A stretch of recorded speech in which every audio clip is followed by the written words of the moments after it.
Donc on est toujours dans la définition de la réflexion que demandait un homme au moment où il se prépare à accomplir la mitzvah.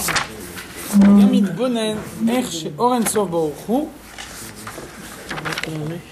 faut se dire que la lumière de Dieu qui est à l'origine de la création, la lumière de Dieu qu'on trouve à l'intérieur de chaque objet, qui est l'existence de cet objet, Asoev kol almin ou mamale kol almin, donc c'est cette lumière qui entoure les mondes et qui emplit les mondes, donc ça veut dire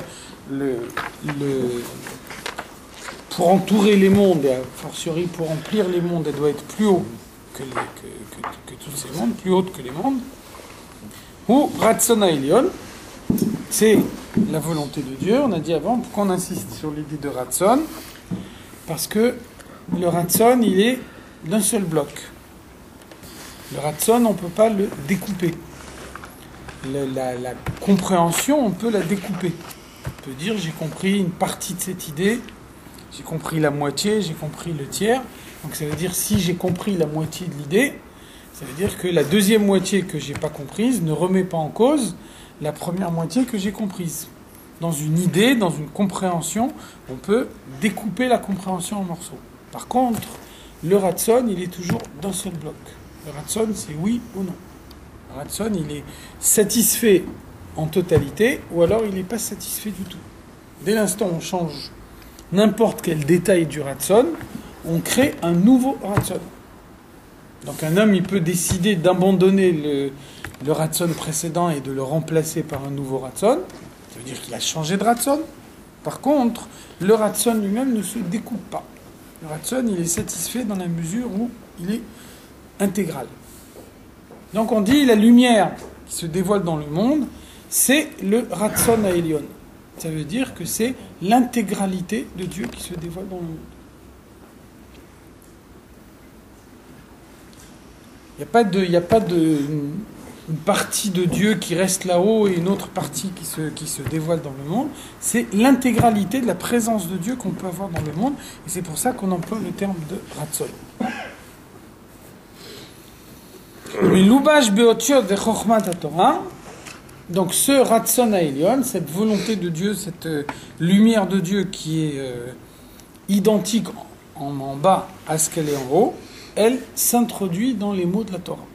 C'est-à-dire que lorsque j'étudie la Torah, au-delà de l'activité intellectuelle proprement dite, étudier la Torah, ça veut dire introduire en soi la lumière de Dieu. Donc vous voyez que, au-delà de l'activité intellectuelle de l'étude de la Torah, il y a l'unification entre l'homme et Dieu qui vient par l'étude de la Torah. Cette unification, elle est beaucoup plus puissante que l'étude par elle-même. L'étude par elle-même, c'est une activité intellectuelle. Une activité intellectuelle, elle est limitée par les limites de l'intellect de l'homme. Quel que soit l'intellect le plus développé qu'on peut avoir, il reste toujours limité. Donc un homme, il a des capacités de comprendre limitées. Lorsque sa relation avec Dieu est une relation intellectuelle, quel que soit le développement de cet intellect, la relation, elle est limitée. Donc au-delà de la perception intellectuelle, l'étude de la Torah, c'est un moment d'unification avec Dieu. Donc ça veut dire que si on regarde l'aspect intellectuel de l'étude, vous voyez bien que le thème de l'étude, il a une importance. L'étude, elle n'est pas la même selon que je comprends parfaitement l'idée qui est développée ou que je ne la comprends pas du tout. C'est une idée plus profonde ou une idée plus évidente. Donc là, il y a autant de formes d'études que de personnes. Par contre, lorsque on envisage l'étude comme un moyen de s'attacher à Dieu, à ce moment-là, le thème de l'étude, il importe peu. L'étude la plus profonde et l'étude la plus simple, celle qu'on comprend parfaitement ou celle qu'on comprend plus approximativement, dans la mesure où elle absorbe le cerveau de l'homme. Au moment où il étudie la Torah, il n'a rien d'autre dans son esprit que ce qu'il est en train d'étudier. L'union qui en résulte entre lui et Dieu, c'est l'union la plus totale. Donc on a vu déjà ça dans les premiers chapitres du Tanya. On a dit que quelqu'un qui étudie la Torah en bas dans le monde, il arrive au plus haut niveau d'unification qu'il peut y avoir entre l'homme et Dieu, dont on ne trouve pas l'équivalent dans les mondes supérieurs. Même dans les mondes supérieurs qui sont uniquement spirituels, le spirituel, c'est un reflet de la présence de Dieu. Donc le niveau d'unification qu'une âme peut atteindre dans les mondes supérieurs n'est pas comparable au niveau d'unification qu'elle atteint en étant dans ce monde matériel, à l'intérieur d'un corps physique, et en étudiant la Torah, y compris un sujet purement matériel de la Torah. Donc c'est cette idée-là qui est reprise ici, en disant, puisque l'étude de la Torah permet un tellement haut niveau d'unification avec Dieu, donc ça veut dire qu'on ne peut pas se rentrer de but en blanc dans l'étude, on a besoin de se préparer à étudier la Torah, et la préparation, c'est la réflexion de ce que l'étude de la Torah peut faire. L'étude de la Torah, elle est similaire à la Sphira de Keter, alors on peut dire ça. On est bien au-delà des sphirotes, là. Là, on est au niveau de l'unification avec la lumière de Dieu au-delà de toutes les sphirotes. Quand on réfléchit à une sphira, ça veut dire qu'on réfléchit déjà à une forme déterminée du dévoilement de Dieu dans le monde. Donc là, c'est pas de ça qu'on parle ici. Ici, on est beaucoup plus haut que les sphirotes. Ici, on envisage l'étude de la Torah comme un moyen d'unification totale entre l'homme et Dieu. Donc, tout ce qui se passe dans le monde se passe à la mesure de la conscience de l'homme. De la même façon que, par exemple, prier, ça veut dire, pendant toute la durée de la prière, réfléchir à ce qui se passe là-haut, au moment où on prie. Donc c'est valable pour l'étude de la Torah, c'est valable pour la pratique de la mitzvah, c'est valable pour chaque acte du service de Dieu. L'unification avec Dieu, elle dépend du degré de conscience que l'homme il peut avoir. Donc on a vu déjà que la plupart des mitzvot enan tzrichot kavana.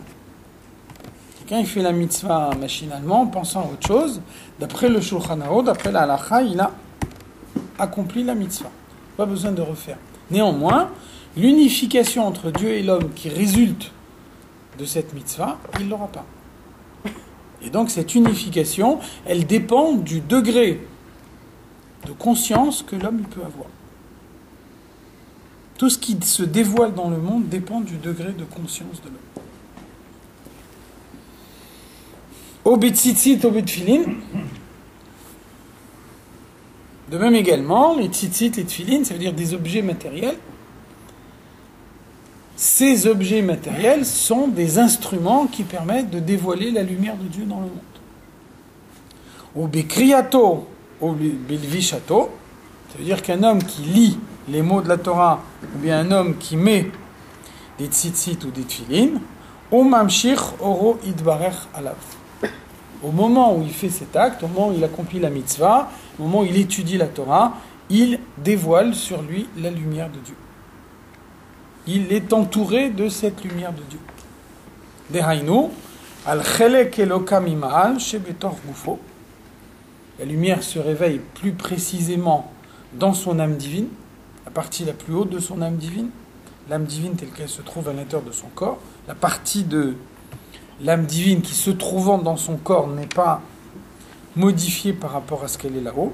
Et donc, son âme, c'est une partie de Dieu. La lumière de Dieu qui lui parvient, elle est identique à ce qu'elle est là-haut, elle n'est pas modifiée par le fait qu'elle se trouve en bas dans le monde. Donc, lorsque cette âme retrouve cette lumière, ce qui en résulte, c'est le plus haut niveau d'unification qu'il peut y avoir entre le Créateur et la créature. Et donc c'est ça le service de Dieu. Le service de Dieu, ça veut dire faire en sorte que cette unification soit la plus permanente possible.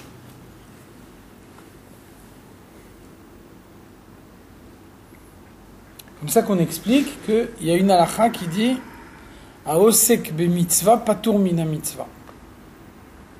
Si je suis en train de faire une mitzvah et qu'il y a une autre mitzvah qui se présente à moi, alors je ne suis pas obligé d'interrompre la mitzvah que je fais actuellement pour accomplir la deuxième mitzvah qui se présente à moi. Donc le sens simple de la halakha, c'est de dire, si je fais rien maintenant, si je ne fais pas une mitzvah. Donc c'est clair qu'il y a une mitzvah qui se présente à moi, je dois l'accomplir. Par contre, dans la mesure où je suis d'ores et déjà en train d'accomplir une mitzvah, donc on ne peut pas attendre de moi, ça n'a pas d'intérêt que j'interrompe la mitzvah que je suis en train de faire maintenant pour en faire une autre. Ça, c'est le sens simple. Donc, vous voyez que d'après ce qu'on dit ici, on peut trouver une signification plus profonde. Au moment où j'accomplis une mitzvah, j'attire sur moi le Or Ein Sof.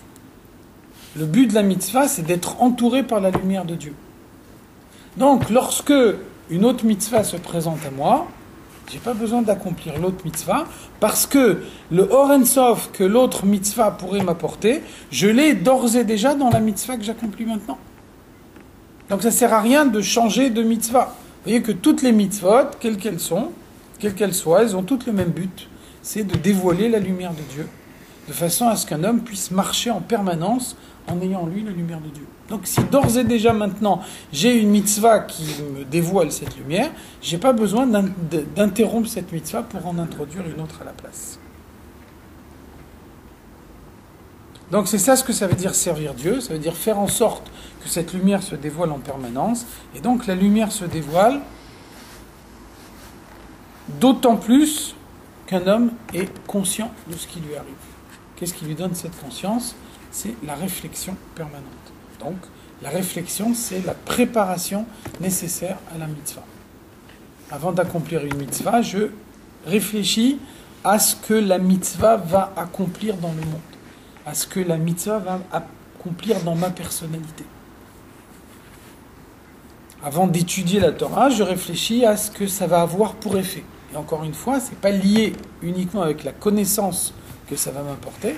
Il y a des idées de la Torah que je ne connaissais pas jusqu'à maintenant, et maintenant je vais étudier, je vais découvrir ces idées-là. Ce n'est pas du tout de ça qu'on parle ici.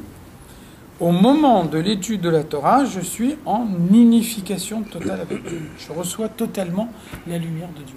Pour pouvoir recevoir cette lumière, j'ai besoin d'être conscient de ce qui se passe.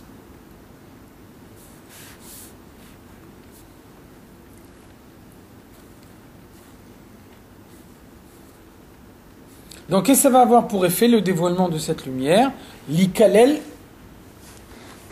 de s'inclure, velibatel, et la conséquence de s'inclure, ça veut dire supprimer sa propre existence, be'oro idbarech, dans la lumière de Dieu.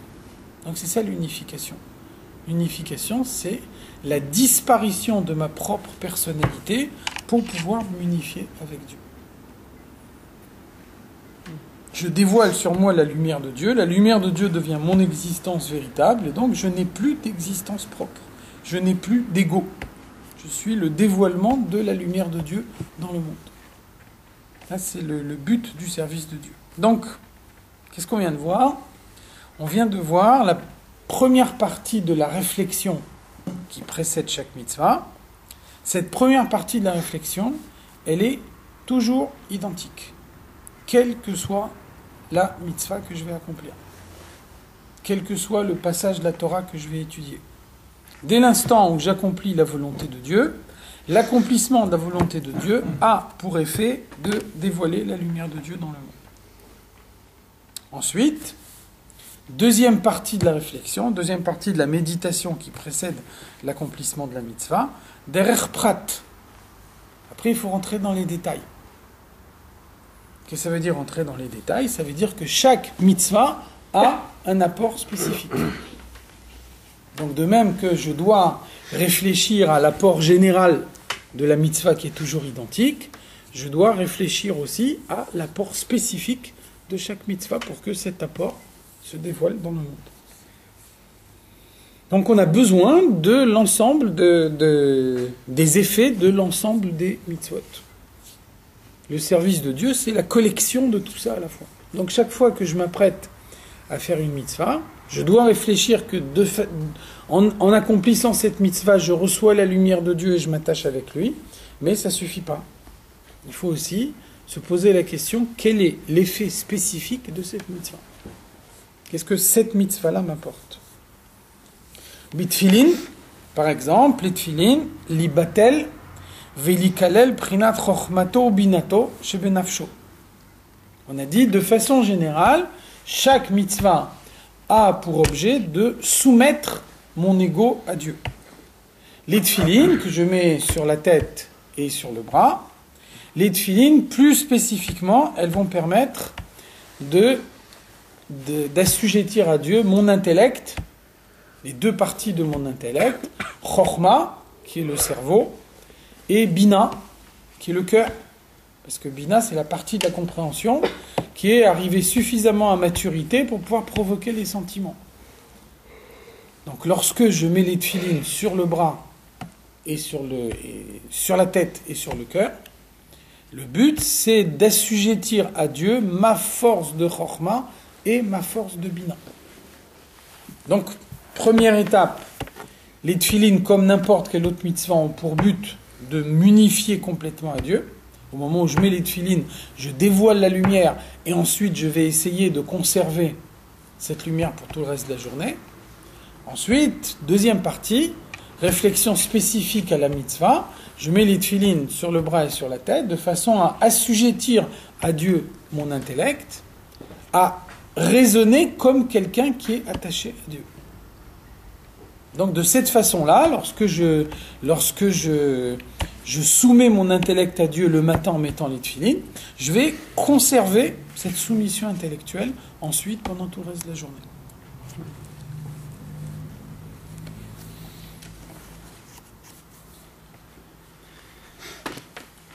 Biprinat chokhmato binato, donc je vais essayer de soumettre ma force de chokhma et ma force de bina, shel ensof baruch hu, au attribut de l'intellect de Dieu, amlu beshet derech prat, beparshat kadesh ve'aya kieviacha, qu'on trouve dans les 4 parachiotes qui sont dans les tefilines.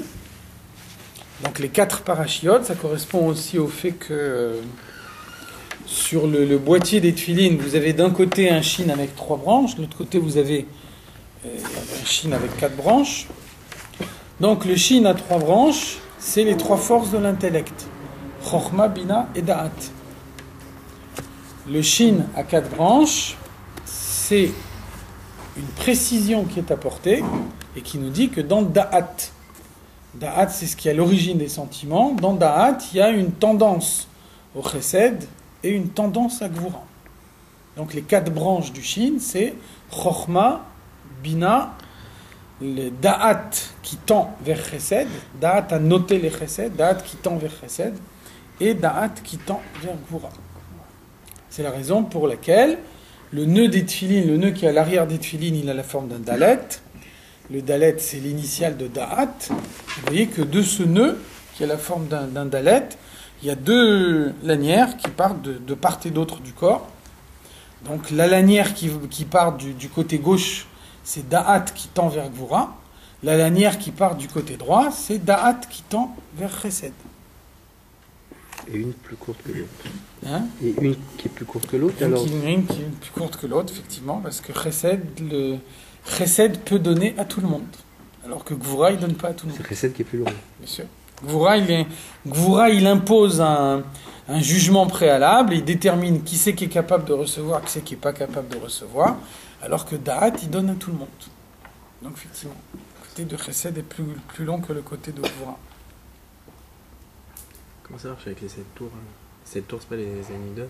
Bien sûr, les 7 tours sont liés aux 7 midot, évidemment. Le but de l'intellect, c'est que ce qu'on a compris, ça mette en éveil les sentiments. Donc une fois qu'on a accroché le boîtier sur le cœur qui correspond à Bina, après on fait 7 tours avec la lanière, de façon à ce que la compréhension de Bina, elle provoque les 7 sentiments. Et ensuite, une fois qu'on arrive à la main, on fait 3 tours qui correspondent encore une fois à Chokhma et Bina et Da'at.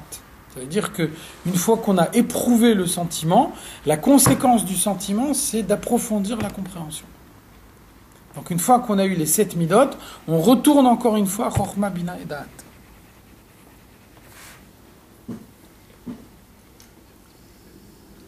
Donc c'est un exemple, l'exemple des tefilines qui est donné ici. Donc évidemment, trouve dans la Chassidoute l'équivalent pour les autres mitzvot, vous voyez, en particulier dans Derech Mitzvotecha du Tzemar Tzedek. Donc chaque mitzvah a son effet particulier. Et cet effet particulier s'accomplit d'autant plus clairement qu'on y réfléchit. On médite à ce que la mitzvah elle accomplit.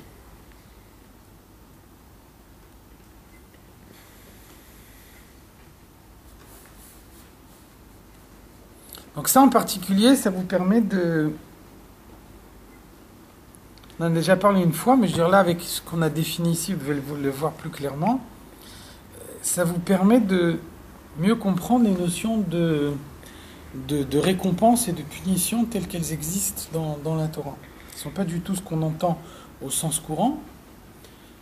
Une récompense, ça veut dire qu'il y a l'acte proprement dit, qui a été l'acte qu'il fallait faire. Et donc, une fois qu'il y a eu l'action, il y a dans un second temps la récompense. Même si l'acte n'a pas été ce qui devait être, donc dans un second temps, il y a la punition. C'est-à-dire que, au sens où on l'entend généralement, l'action et sa rétribution sont deux choses différentes. Avec l'action dans un premier temps et la rétribution dans un second temps. Donc vous voyez que ce que le Tanya nous explique ici, c'est qu'en fait, la rétribution est la conséquence directe de l'action. C'est pas quelque chose qui vient dans un second temps. Pas que j'ai fait la mitzvah, puisque j'ai bien fait la mitzvah, je suis récompensé, Dieu me donne la lumière. Ou alors j'ai mal fait la mitzvah, et donc puisque j'ai mal fait la mitzvah, Dieu me punit et il ne me donne pas la lumière. Vous voyez que ça ne marche pas comme ça. La mitzvah, c'est par elle-même le moyen d'obtenir la lumière. Donc si j'ai fait la mitzvah comme il fallait, je dévoile la lumière, c'est pas une récompense. C'est l'effet normal de la mitzvah. Si j'ai mal fait la mitzvah, je ne reçois pas la lumière, c'est pas une punition. C'est parce que l'effet de la mitzvah n'est pas là puisqu'elle a été mal faite. Donc vous voyez que c'est complètement différent. Parce qu'au lieu de dire que la rétribution vient dans un second temps et qu'elle est indépendante de l'action, on voit qu'en fait la rétribution, c'est l'action elle-même.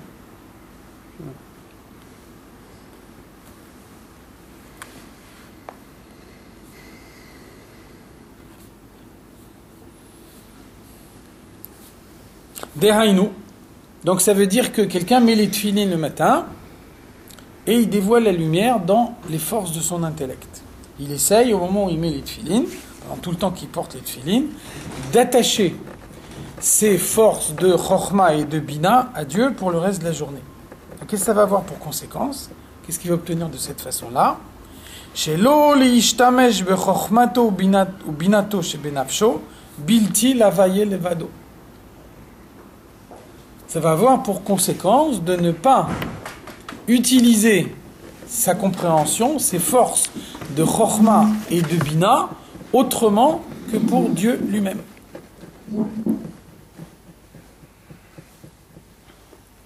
Tout au long de la journée, chaque fois qu'un homme actionne son intellect, il va utiliser les forces de son intellect pour s'attacher à Dieu.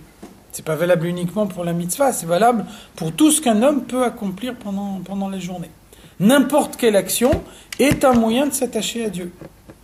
Simplement, si on n'a pas la conscience nécessaire, à ce moment-là, au moment où l'action se passe, on peut vivre l'action d'une façon machinale et ne pas voir l'intervention de Dieu dans cette action.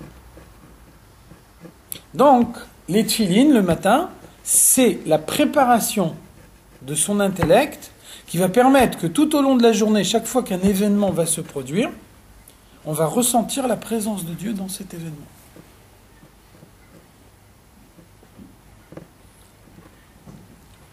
Exemple, vous connaissez l'explication du Harizal. Le Harizal nous dit Kol hanizar mimashiu chametz bepesach, quelqu'un qui ne mange même pas une poussière de chametz à Pesach, muftach lo shelo yechta kol hashana. Il a la certitude de ne pas commettre des fautes pendant toute l'année. Donc l'Arbi pose la question, est-ce que ça veut dire que quelqu'un qui fait bien attention de la façon dont il fait Pessah, on lui retire son libre arbitre pendant tout le reste de l'année?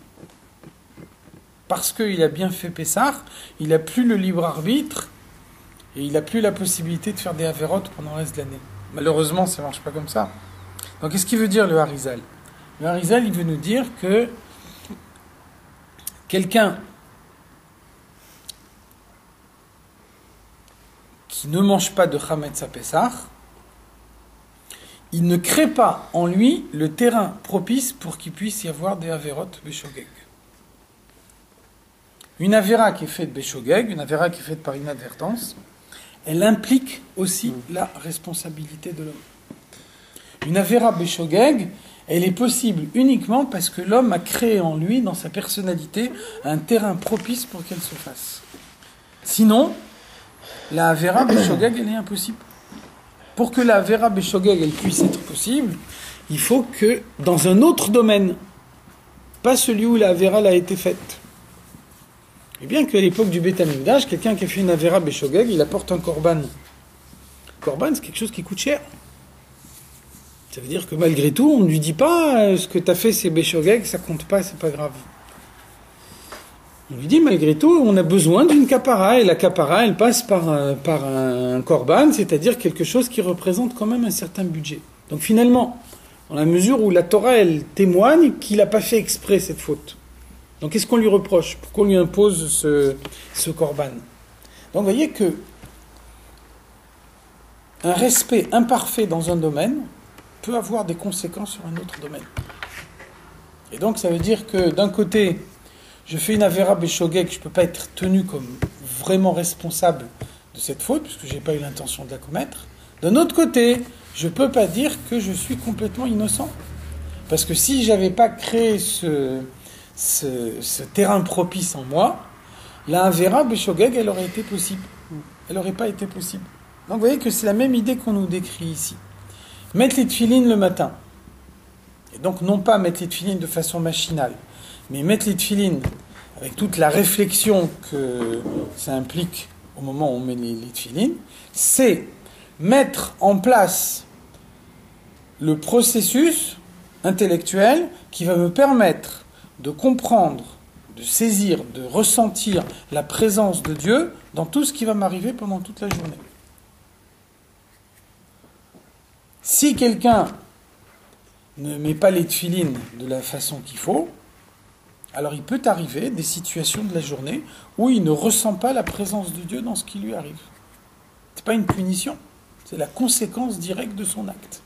C'est la conséquence du fait qu'au moment où il a eu la réflexion qui accompagnait la mitzvah, il a perdu la conscience de ce que les tefilines devaient lui apporter. Et donc inversement, du côté positif, quelqu'un qui met les tefilines comme il faut, quelqu'un qui accompagne les tefilines du thème de réflexion nécessaire, lui, il aura, tout au long de la journée, la capacité intellectuelle qui va lui permettre de garder la conscience de Dieu, donc de se préserver de la faute. Ça, c'est juste pour la mise des tefilines en soi, ou c'est pour toute la tefila qui suit aussi? Là, on parle des tefilines. La tefila, c'est autre chose. La tefila et les tefilines, c'est deux mitzvot différents. C'est la cabana pendant qu'il met les tefilines. En se préparant à les mettre, et ensuite en les portant. Parce que tout le temps qu'on a les tefilines, on doit penser aux tefilines. Pas cesser de penser aux tefilines pendant tout le temps qu'on les porte. Là, on n'a pas parlé de tefila, on a parlé uniquement de tefilines. D'ailleurs, à l'époque de la Mishnah, les hommes portaient les tefilines toute la journée. Y compris en dehors du moment de la tefila.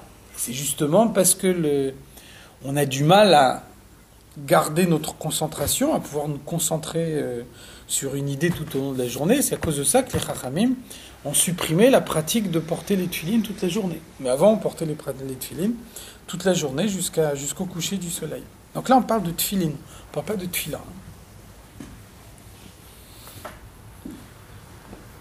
Donc le but des tefilines, c'est de développer cet aspect intellectuel des choses pour toute la journée. Et ça permet donc ensuite d'analyser un événement qui m'arrive au milieu de la journée, parce que j'ai mis en éveil les signaux, les clignotants, et donc je vais voir la présence de Dieu dans l'événement qui m'arrive, alors que peut-être que si j'avais pas eu la réflexion nécessaire le matin pendant les tefilines, un événement qui m'arrive au milieu de la journée, il aurait pu passer complètement inaperçu. J'aurais pu passer complètement à côté du message que cet événement devait m'apporter. Donc vous voyez que l'idée qu'on nous développe ici, c'est l'imbrication d'une mitzvah dans une autre. Il n'y a pas de mitzvah totalement indépendante de toutes les autres. Une mitzvah a nécessairement une implication sur toutes les autres mitzvot. Le fait de mettre les tefilines le matin va permettre de regarder les choses avec un autre œil pendant toute la journée. Inversement, le fait de ne pas mettre les tefilines comme il faut ou de ne pas les mettre du tout va aussi modifier la perception des choses pendant toute la journée. C'est valable pour les autres mitzvot également. Donc finalement, les mitzvot qu'un homme accomplit, c'est un processus cumulatif. Ce n'est pas des mitzvot qui sont indépendantes les unes des autres, mais c'est un puzzle qui se construit au fur et à mesure, ou alors un édifice qu'on bâtit en rajoutant toujours une brique au-dessus d'une autre brique. Mais il n'y a pas de briques indépendantes les unes des autres. Et donc la maison se construit au fur et à mesure qu'on empile les différentes briques.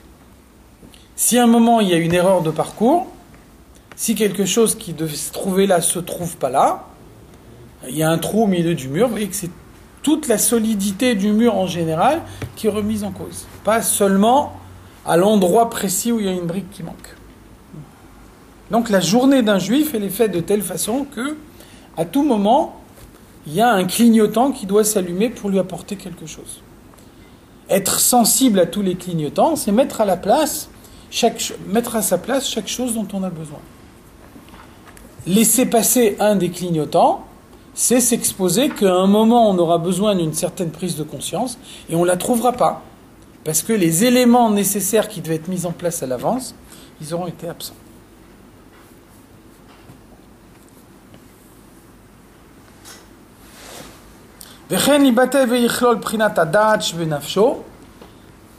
Donc on a dit dans les tefilines, il y a Chochma et Bina, c'est les tefilines de la tête et les tefilines du bras. Il y a également dans les tefilines Da'at, qui est donc le nœud qui est à l'arrière de la tête, avec les deux lanières qui partent de part et d'autre. À Kolel Chesed ou Gvura, qui correspondent donc à l'amour et à la crainte. She'en ira ve'ahava shebelibo biprinat da'at ha'elyon. Ça permet à un homme de s'élever vers Da'at. Donc qu'est-ce que ça veut dire ? Ça veut dire que il y a deux niveaux de construction des émotions à partir de l'intellect. On peut construire ses émotions à partir de Bina et on peut construire ses émotions à partir de Da'at. Bina, elle s'appelle Abanim, la mère des enfants. Donc les enfants, c'est les sentiments. Donc Bina, le niveau de Bina est suffisant pour pouvoir construire des sentiments. Chochma n'est pas suffisant. Si on a uniquement la compréhension de Chochma, donc on n'est pas encore à un degré de maturité intellectuelle suffisant pour provoquer le sentiment. Par contre, dès l'instant où on a Bina, Bina c'est Abanim, là on a des sentiments. Ensuite, il y a Da'at. Da'at dans la Kabbalah, dans le Zohar, s'appelle Maftecha de Kalil Kol Shit. La clé qui inclut en elle tous les 6 sentiments. Donc il y a une possibilité de construire des sentiments avec Bina, il y a une possibilité de construire des sentiments avec Da'at. Qu'est-ce que c'est la différence entre les deux ? On a vu la différence entre la compréhension de l'homme et la compréhension de Dieu. Et on a dit, la compréhension de l'homme, elle n'est pas innée. La compréhension de l'homme, elle est acquise. Alors que la compréhension de Dieu, elle est partie intégrante de lui-même. Donc ça fait partie des choses que le Tanya nous dit, c'est pas quelque chose qu'on peut réellement comprendre. Quand on veut comprendre une idée, on est obligé de prendre référence sur quelque chose qui nous est familier. Et donc, dans ce qui nous est familier à nous, l'idée de l'homme est toujours une idée acquise. Donc, on ne peut pas comprendre réellement qu'est-ce que ça veut dire une idée innée. Personne ne naît en possédant d'ores et déjà une idée. Un enfant, il ne connaît rien. Et donc, toutes les connaissances qu'il va acquérir par la suite, ce sont des connaissances acquises. Donc ça, c'est ce qui... Si on applique cette distinction au niveau de la compréhension, si on l'applique au niveau des sentiments, c'est la différence entre Bina et Da'at. Bina, c'est un sentiment acquis. Les sentiments qui sont fabriqués par Bina sont des sentiments acquis. Les sentiments qui sont fabriqués par Da'at ont une force identique à des sentiments innés. Donc les sentiments de Da'at sont beaucoup plus forts. Inversement, les sentiments de Bina sont beaucoup plus éphémères. La caractéristique d'un sentiment, c'est d'être éphémère. Et donc ce caractère éphémère, on le voit plus clairement encore dans Bina que dans Da'at. Alors, comment la différence va se marquer ?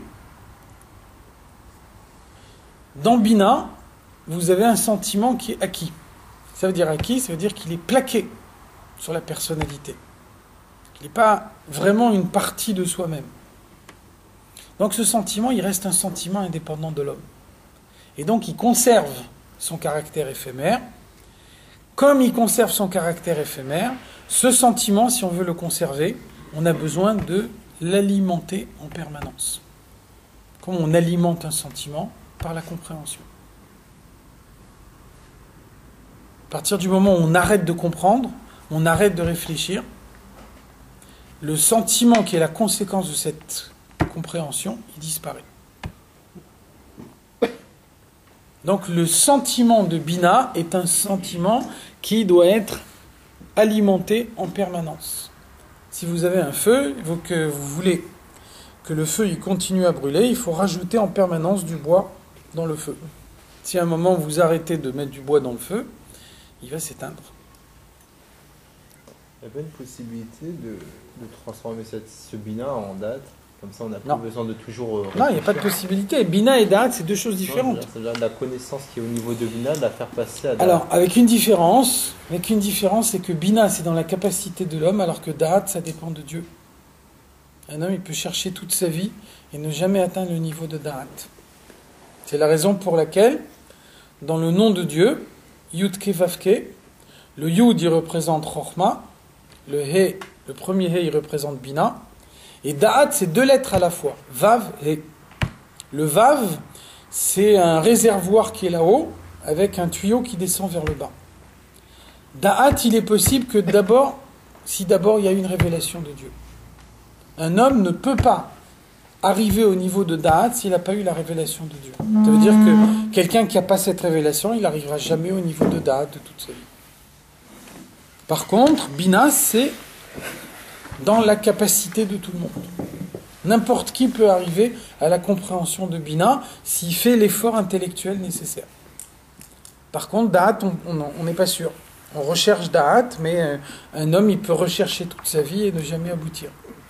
Da'at, ça dépend de Dieu. On dit, je crois, dans le Tana au début, que Da'at, c'est l'attachement à la chose. Quand on médite jusqu'à s'attacher, ben là, on a descendu au niveau de Da'at. Oui, malheureusement, pas toujours s'attacher. On s'aperçoit dans la pratique qu'on essaye de s'attacher à quelque chose et puis on s'aperçoit qu'on n'y arrive pas. Amarti achakma vehi rechoka mimeni. Je pensais la comprendre et je m'aperçois qu'elle est loin de moi. L'attachement, ça ne dépend pas de l'homme. La compréhension, elle peut dépendre de l'homme, mais l'attachement, c'est quelque chose qui suppose un dévoilement d'en haut. Et pour arriver au niveau de Benoni, il faut le Da'at forcément. Non. On n'a pas besoin d'arriver au niveau de Da'at pour être Beinoni. On peut être parfaitement Beinoni avec Bina. Sinon, ça veut dire, au contraire, on a dit avant, le Tanya, il nous a dit au chapitre 12, le Midat Beinoni, Midat Kol Adam, Ve'achrea Kol Adam Nimshach. Si on dit qu'il faut avoir Da'at pour être Beinoni, c'est-à-dire que pas tout le monde peut y arriver. Donc, le simple fait que Beinoni soit un stade accessible à tout le monde, c'est la preuve que Bina, ça suffit pour être Beinoni. Quand on dit que le niveau de Benoni il est accessible à tout le monde, ça veut dire que du jour au lendemain, un homme, il peut... Non, il ne peut pas être Beinoni du jour au lendemain, Pas c'est du jour au impossible. lendemain. C'est impossible, de la même façon que un enfant, il a besoin de 13 ans de trinour pour pouvoir savoir ce qu'il doit faire le jour de sa bar mitzvah. Mais s'il n'a pas eu des 13 ans de Rinour derrière lui, on ne peut pas attendre de lui, le jour de sa bar mitzvah, de savoir de but en blanc tout ce qu'il y a à faire. Donc, Beinoni, c'est un parcours, c'est l'aboutissement d'un parcours, mais on ne devient pas Beinoni du jour au lendemain, c'est pas possible. Alors on est quoi à la base? On est des Réchaïm. Ah bon? C'est vrai? Désolé de le dire aussi crûment. C'est ça? Alvaï Rachavetovlo. C'est dur. Donc, on a dit, premier point, le sentiment de Bina, il doit être alimenté en permanence. Qu'est-ce qui alimente le sentiment? C'est une réflexion, toujours. C'est la compréhension qui alimente le sentiment. Donc il faut renouveler sa compréhension en permanence pour pouvoir garder le sentiment. Par contre, Da'at, et c'est en ça que Da'at c'est un niveau qui n'est pas accessible à tout le monde, Da'at ça veut dire que le sentiment il a acquis une existence indépendante.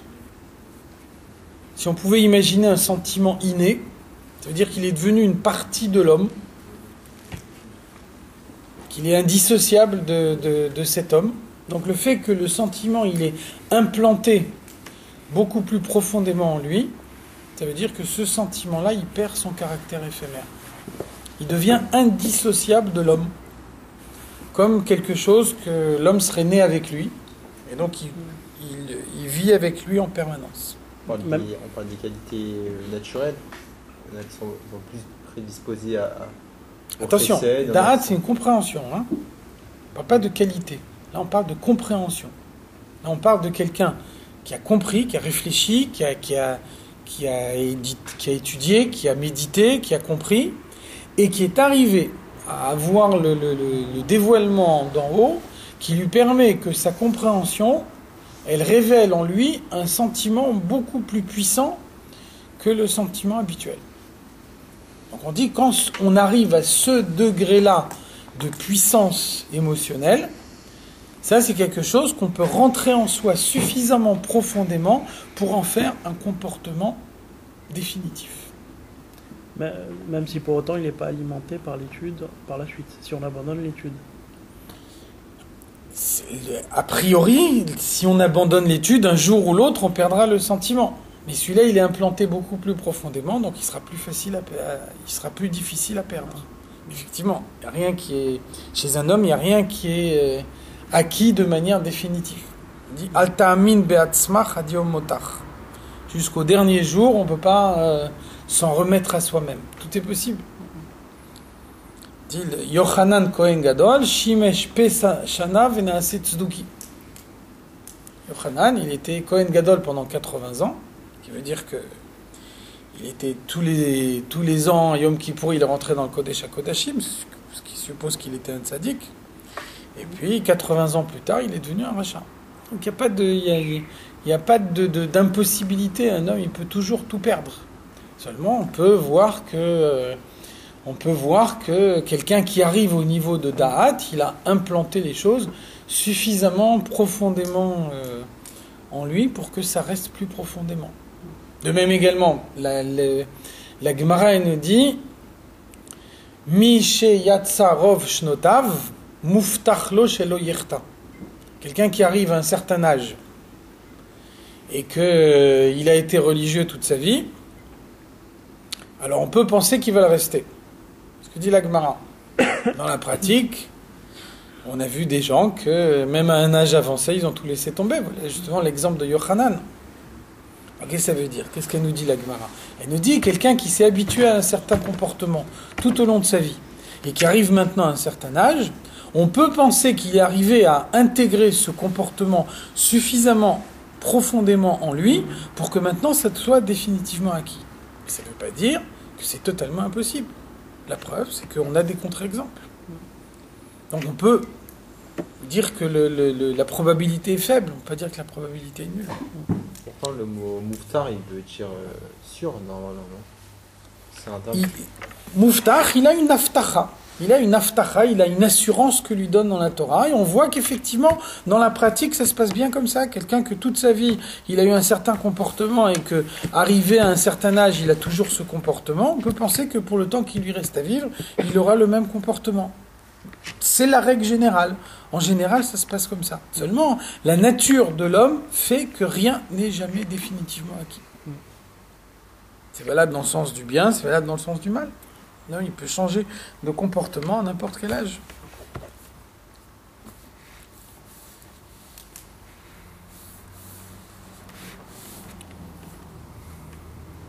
Donc voilà, ça veut dire que la réflexion des tefilines doit apporter bina, elle doit apporter da'at pour tout le reste de la journée. Pour implanter un comportement, pour implanter une attitude qui permet l'observation de Dieu dans sa vie quotidienne, ça doit être l'effet des tefilines. Ça veut dire que je peux très bien avoir quelque chose qui va m'arriver au milieu de la journée, et puis si j'ai pas suffisamment réfléchi au moment où j'ai mis les tefilines, je pourrais me dire c'est un hasard, ou c'est un concours de circonstances, ou c'est comme ça, puis ça aurait pu être autrement. Alors que le fait d'avoir mis les tefilines le matin comme il faut, ça m'aidera au moment où cette chose-là va arriver au milieu de la journée, à me dire ça c'est le doigt de Dieu. Et comment un comportement d'un moment de la journée peut avoir un impact sur un comportement d'un autre moment de la journée.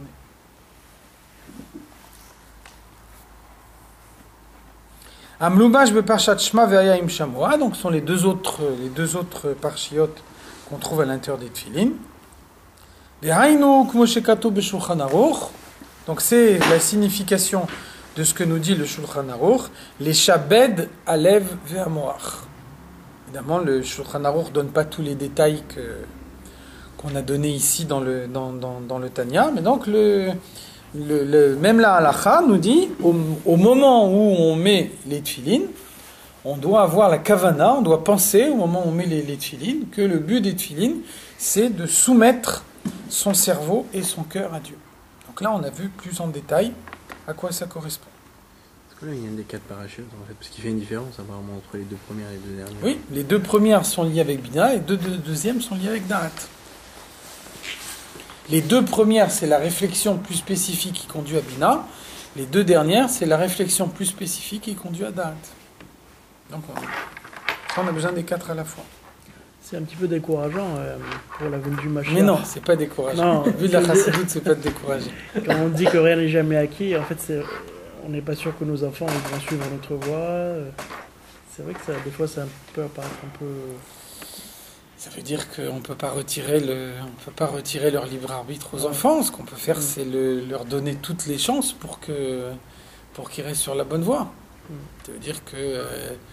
il y a une différence entre quelqu'un dont les enfants tournent mal et qui a jamais levé le petit doigt pour leur donner une éducation, et celui dont les enfants tournent mal, alors que lui, de son côté, il a fait tout ce qu'il fallait pour leur donner une bonne éducation. Donc c'est sûr que ne peut jamais répondre de ce qui va se passer. Par contre, ce qu'on peut faire, c'est mettre toutes les chances de son côté. Alors non, on dit dans la Gemara, elle dit Torah mechazeret al achsania shela. La Torah cherche à revenir chez quelqu'un qui l'a reçu, qui l'a invité chez elle. Donc ça veut dire, on dit le pasuk qui dit lo yamushu mipicha mipi zaracha ou mipi zera zaracha. Donc ça veut dire que si soi-même on fait Torah mitzvot, on a des enfants qui font Torah mitzvot et on a des petits enfants qui font Torah mitzvot, donc on peut supposer que dans 3 générations successives, la Torah et les mitzvot sont introduits dans la famille. Donc après, Torah mechazeret al achsania shela. Le fait que pendant 3 générations successives, la Torah s'est installée dans la famille, ça apporte une facilité particulière aux générations suivantes. C'est ce qu'on appelle zchut avot. Un homme, il est aidé dans le mérite qu'il reçoit en héritage de ses ancêtres. Encore une fois, ça ne veut pas dire que quelqu'un qui n'a pas zchut avot, il ne peut pas y arriver. Et ça ne veut pas dire non plus que celui qui a zchut avot, il arrivera nécessairement. Et donc, en termes de probabilité, on peut penser que c'est plus facile dans un cas comme ça. Donc, on vit dans un monde où la règle, c'est le libre arbitre. Donc personne ne pourra jamais dire, moi j'ai la garantie que mes enfants ne s'écarteront pas. Maintenant, on peut essayer de faire en sorte de tout faire pour que ça se passe le mieux possible. Même si... Pardon. C'est la latitude qu'on peut avoir. Notre latitude, elle dépasse pas ça. Mais même si quelqu'un y revient, c'est quand même assez rare qu'il retourne dans l'autre sens de façon complète. Il garde toujours quelque chose. Pas nécessairement, non. Non, on va dire ça. Au contraire, le fait de garder quelque chose, bien souvent, c'est quand on est nostalgique de ce qu'on a quitté. Au contraire, quelqu'un qui a vu l'autre côté et qui sait ce que c'est que l'autre côté, lui, en général, quand il s'engage dans l'Akdoucha, il s'engage beaucoup plus fortement. Il y a une image du Rambam. Le Rambam, il nous dit, quand il y a une barre de fer qui est droite, alors elle est d'ores et déjà droite. Si par contre, on la tord à gauche, le Rambam nous dit, pour la ramener droite, qu'est-ce qu'on fait? On la tord à droite. Donc le Rambam, il nous dit, quelqu'un qui a été un tzaddik toute sa vie, il n'est pas obligé de chercher systématiquement l'avis le plus rigoriste. Un Baal Tshuva, quelqu'un qu'avant il a été de l'autre côté, lui au contraire, il aura tendance à chercher l'avis le plus rigoriste, parce que lui, il a une barre à retordre dans l'autre sens. Aussi dans la Torah, dans Chumash Dvarim, c'est écrit « Ubikashtem misham et Hashem elokecha umetzata » Ki tidreshenu b'chol levavcha u'b'chol nafshecha. Donc l'Admour Hazaken nous dit Sham, ça veut dire là-bas. Là-bas, ça veut dire quelque chose qui est très loin. Ou bikashtem misham, quelqu'un qui est parti très très loin. Bikashtem, ça réveille en lui le désir de rechercher. Le fait de toucher le fond, ça fait qu'on repart dans l'autre sens. Quelqu'un qui est parti très très loin, il réveille en lui un sentiment de retour. Donc, ou bikashtem misham, quelqu'un qui est parti très loin et qui veut revenir, la conséquence c'est umetsata. Lui, il trouvera plus facilement. Pourquoi? Ki tidreshenu bechol levavcha b'chol nafshecha. Parce que celui qui s'est beaucoup éloigné, qui a compris le mal qu'il y a dans l'autre côté, il aura une propension plus facile à rechercher Dieu de tout son cœur et de toute son âme. Oui, mais je parlais du cas de quelqu'un qui est revenu à la religion. Ouais, c'est ça qu'on parle. Et qui après revient sur son engagement. Ce que je disais, c'est qu'en général, il revient pas tout. Il réfute pas tout. En général, il garde toujours le Shabbat, il garde toujours... C'est difficile de faire des règles là-dessus, hein, et toutes les cas de figure sont possibles. Ouais. Hein. Quand on remet en cause, on peut remettre en cause à plusieurs niveaux, et chacun a sa façon à lui de remettre en cause. On peut aussi tout laisser tomber. Hein. Ouais. Juste sur le Inyan du Baal Tshuva, qui fait des chumrot et tout ça, est-ce qu'il n'y a pas un Inyan d'aller doucement, etc. Parce que des fois, quand ça va trop vite, ça se casse la tête, non? Ah, il y a deux choses. Ça veut dire, quand je dis le Baal Tshuva, il a tendance à faire des chumrot, il s'agit d'une tendance naturelle. Ça, il est attiré naturellement à brûler les étapes. Après, dans la pratique, c'est clair que brûler les étapes, c'est pas la meilleure solution. N'empêche qu'il a en lui une tendance naturelle, il veut aller très vite. Quelqu'un qui a été de l'autre côté, il a envie de rattraper le temps perdu. C'est un sentiment naturel. Mais il faut plutôt le modérer. Alors après, bon, ça veut dire, après, le parcours, c'est un parcours individuel. Chacun a son... C'est pour ça que c'est très difficile d'y arriver tout seul. On a besoin de conseils, on a besoin de parler avec des amis, avec un mashpia. Ça veut dire que on ne peut pas faire des règles qui s'appliquent à tout le monde de façon identique. Là, chacun, il a un parcours individuel en fonction de son expérience à lui, de ses personnes est identique. Il n'y a pas deux personnes qui sont la photocopie l'une de l'autre. Ça n'existe pas. Hein. Donc maintenant, le Tanya va nous donner un deuxième exemple. On a vu l'exemple des tefilines. Beatifat tzitzit. Donc on met un talit, on met des tzitzit. Quelle est la kavana pratit? Quel est l'apport particulier des tzitzit? Yikaven kmo shekatuv bezohar. Donc le Zohar nous explique Lehamshich alav malchuto yitbarech. révéler sur soi la royauté de Dieu. Asherhi malchut kol olamim, la royauté de Dieu, elle se dévoile dans tous les mondes à la fois. Les yachada aleinu, pour nous unifier avec cette royauté, aliade mitzvazo, par l'intermédiaire de cette mitzvah, par l'intermédiaire des tzitzit. Donc, qu'est-ce que ça veut dire? Vous voyez que l'approche des tefilines et l'approche des tzitzit sont radicalement différentes. L'approche des tefilines, c'est une approche intellectuelle. L'approche des tzitzit, c'est une approche de soumission. Accepter la royauté du roi, ça veut dire se soumettre à lui. Donc vous voyez que les tzitzit, ça sert à entourer le corps. À la différence de l'intellect qui se trouve à l'intérieur de mon corps. Le talit, il entoure le corps. La soumission, c'est un sentiment qui entoure. À la différence de l'intellect qui est un processus interne à la personnalité. Donc le fait d'être entouré d'un talit, tout autour de son corps, c'est réveiller en soi l'attribut de soumission. Ça veut dire que de la même façon que le moment où on met les tefilines, ou le moment où on se prépare à mettre les tefilines, c'est le moment où on doit mettre en condition son intellect pour tout le reste de la journée. De la même façon, le moment où on met le talit, c'est le moment de mettre en condition sa capacité de soumission pour toute la journée. Donc vous voyez qu'en fait, la Torah nous donne une boîte à outils, on pourrait dire, de façon à ce qu'un bon ouvrier, c'est quelqu'un que, quand il doit réparer quelque chose, il est capable de déterminer quel est le meilleur outil qu'il faut utiliser pour faire cette réparation. Donc c'est la même chose pour nous. Tout au long de la journée, on est confronté à des situations dans lesquelles on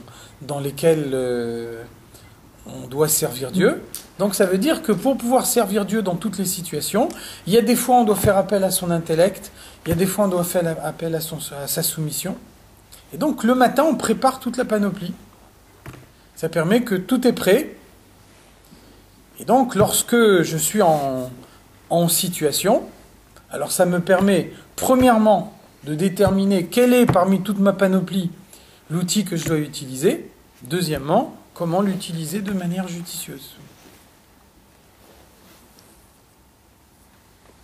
Donc je vous rappelle que ce qu'on a dit au début du chapitre, là on est en train d'expliquer pourquoi le Tanya nous dit au début, dans la page de garde, Karov elecha adavar meod beficha bilvafra laasoto. On a dit dans la page de garde du Tanya, tout le livre est basé sur le fait que Karov elecha adavar meod. C'est très facile pour toi. Donc vous voyez que, a priori, c'est pas si évident. On dit il faut servir Dieu, il y a 613 mitzvot, par la pensée, par la parole, par l'intellect. Donc ça veut dire qu'on attend de nous des tas de choses constamment, à tout moment. Donc dire qu'on n'a pas le choix, Dieu attend ça de nous, donc il faut le faire, malgré tous les efforts que ça peut représenter, on peut comprendre. Mais donc quand le Tanya nous dit c'est très facile, là, il faut comprendre pourquoi c'est très facile. Donc c'est dans ces chapitres qu'on explique. C'est ça le Karov Elecha Davar Meod. C'est très facile à partir du moment où on sait mettre les outils à leur place. Quand les outils sont mis à leur place, donc chaque fois qu'on a besoin d'un outil, il est à sa place et on l'utilise. Et donc il est prêt, il a été mis en condition, il est prêt à l'emploi. Et à ce moment-là, c'est effectivement très facile. Si par contre, quelqu'un ne met pas les outils en place, à ce moment-là, quand il se trouve en condition, là, il est réellement en situation difficile. Mais là, il n'est pas en situation difficile parce que la Torah le met en situation difficile. Il est en situation difficile parce qu'il n'a pas su mettre en place les outils qui étaient nécessaires. Donc là, on revient sur ce qu'on disait tout à l'heure pour la punition. On ne peut pas dire que cet homme-là, il est puni parce qu'il n'a pas mis les outils en place. Parce qu'il n'a pas mis les outils en place, quand il arrive au moment où il doit utiliser ses outils, donc ce qu'il aurait fait normalement avec un tournevis, il doit le faire maintenant avec la main. Peut-être qu'avec la main, on peut faire la même chose que le tournevis, mais ça va être beaucoup plus difficile, ça va être beaucoup plus douloureux. Donc là, on ne peut plus dire Karov Elecha Davar Meod. Là, effectivement, ça devient très difficile. Mais pourquoi ça devient très difficile? Pas parce que la Torah demande que ce soit difficile, parce que les étapes précédentes n'ont pas été faites. Et c'est l'absence des étapes précédentes qui rend la situation difficile. Donc ça, c'est ce que le Tanya nous explique. Il y a un fil conducteur, et si on suit le fil conducteur, tout est facile. À partir du moment où on s'écarte du fil conducteur, c'est là que les difficultés commencent.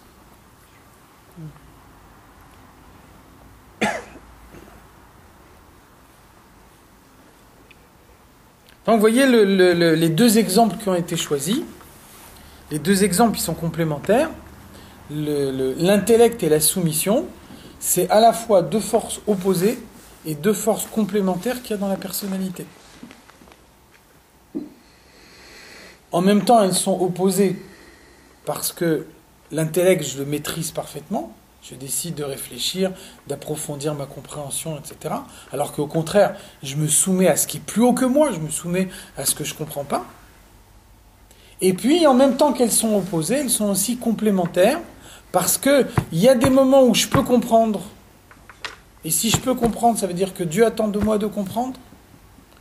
Et inversement, il y a d'autres moments où je ne peux pas comprendre.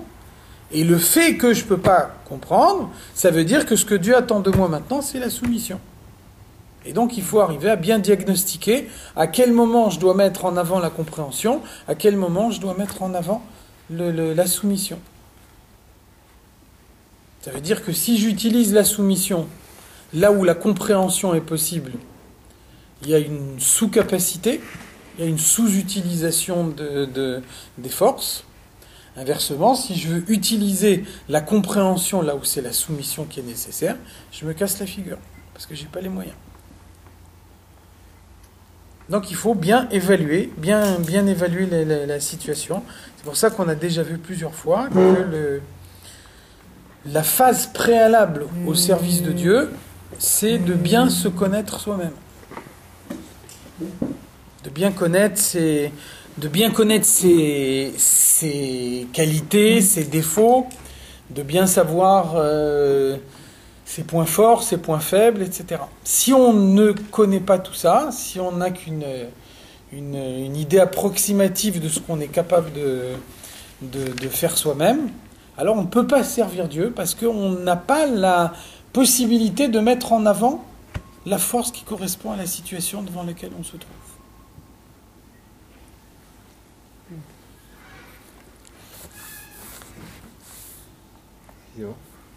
Quand on dit soumission, ça veut dire que dans le cas où on n'est pas capable d'analyser un problème et de savoir quoi faire intellectuellement. Non, soumission, ça veut dire que je comprends pas tout. Soumission, il y a des choses qui me dépassent objectivement. Et donc dans ce cas, ça veut dire... Et donc dans ce cas-là, puisque Dieu ne me donne pas la capacité de compréhension, ça veut dire qu'il attend de ma part une autre réaction que la compréhension. Genre poser la question à quelqu'un Pas nécessairement. Il y a des situations qui sont des situations de soumission. Il y a des situations qui sont des situations de soumission. On n'a pas la prétention de pouvoir tout comprendre. Il y a des choses qui dépassent nos capacités intellectuelles. Donc il y a des fois où on a effectivement besoin de faire appel à la force de soumission qu'on a en soi. C'est pour ça qu'il faut bien savoir quand est-ce qu'on attend de moi la soumission, quand est-ce qu'on attend de moi la compréhension. Si par exemple je dis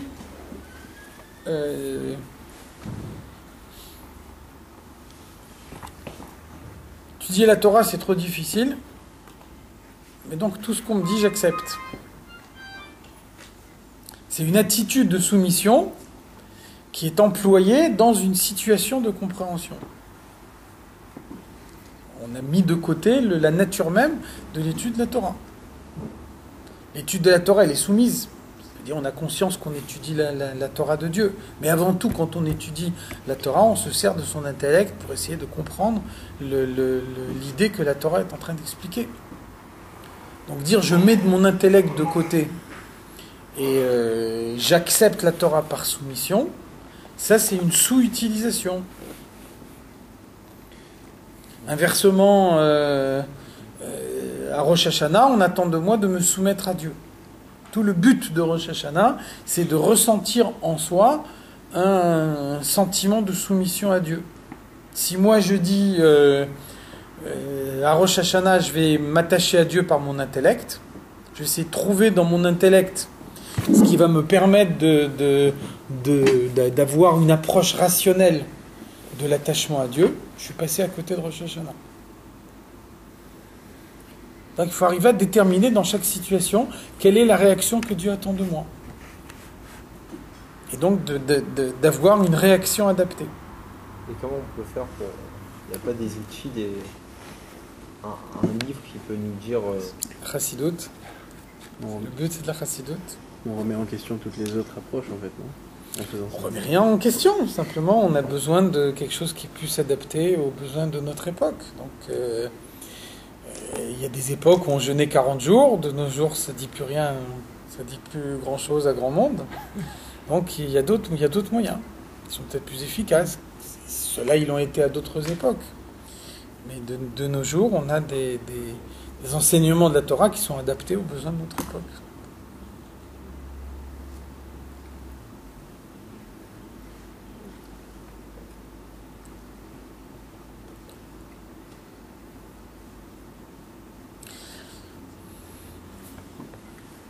Vehu ke'en som tasim alecha melech. Et donc ceci, ça peut être comparé à la soumission à un roi matériel. Vous savez que une grande question, est-ce que lorsque les Juifs ont voulu avoir un roi, est-ce qu'ils ont bien fait ou est-ce qu'ils n'ont pas bien fait d'avoir un roi? Donc il y a deux avis dans la Gemara, et puis on a dit, bon, peut-être que ça aurait été bien de ne pas avoir un roi, de façon à ce que la notion de royauté dans le peuple juif, elle reste une notion céleste, une notion divine. Puis après, il y a un deuxième avis qui nous dit, malgré tout, on est des êtres physiques, on vit dans un monde matériel, et donc peut-être que finalement c'est positif d'avoir un roi en chair et en os qui peut relayer de façon matérielle la royauté de Dieu. Parce qu'un homme, il est toujours plus sensible à quelque chose qu'il peut voir de ses yeux. Donc quand il voit de ses yeux un homme qui porte en lui la royauté, ça lui permet plus facilement de comprendre ce qu'est la royauté de Dieu. Voilà, donc vous avez deux exemples, les tefilines et les tzitzit, qui sont deux exemples à l'opposé l'un de l'autre.